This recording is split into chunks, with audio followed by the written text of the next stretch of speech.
آگے بڑھتے ہوئے آپ کو بتائیں کہ پاکستان اور چین میں زرعی تجارت اور اقتصادی تعاون بڑھانے پر اتفاق کیا گیا ہے۔ وزیر تجارت جام کمال کی چینی سفیر سے اسلام آباد ملاقات ہوئی ہے۔ جام کمال کا برآمدات میں اضافے کے لیے کثیر الجہتی حکمت عملی پر زور بھی سامنے آیا ہے۔ تجارت تیز کرنے کے لیے G2G اور B2B تعاون بڑھانے پر بھی اتفاق کیا گیا ہے۔ عمر حیات خان سے مزید جانیں گے۔ جی عمر۔ جی بالکل، پاکستان کے وزیر تجارت جام کمال اور پاکستان میں عوامی جمہوریہ چین کے صدر معظم چیانگ زائیتونگ کے درمیان آج ایک اعلیٰ سطح ملاقات ہوئی ہے، اور یہ ملاقات پاکستان چین زرعی سرمایہ کاری کانفرنس کے موقع پر ہوئی ہے، جس میں دونوں ممالک کی جانب سے اقتصادی روابط کے استحکام اور توسیع کو اسٹریٹجک جو ہے قرار دیا ہے۔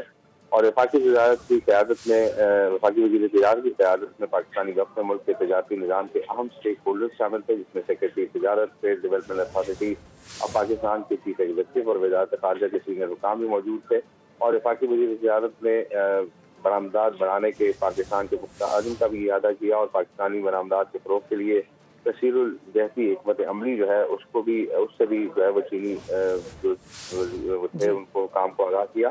اور اس کے ساتھ ساتھ حکومت سے G2G تعاون کے ساتھ ساتھ کاروبار روابط کو بھی بروئے کار لاتے ہوئے تجارت میں تیزی اور دونوں ہم موسم دوست ممالک کے اقتصادی شراکت داری کو مزید گہرا کرنے پر توجہ جو ہے وہ دی جا رہی ہے۔ ملک میں زرعی مصنوعات کے شعبے میں دو طرفہ تجارت بڑھانے کے لیے ٹھوس مواقع کی نشاندہی ان کی تلاش پر جامع گفتگو ہوئی ہے۔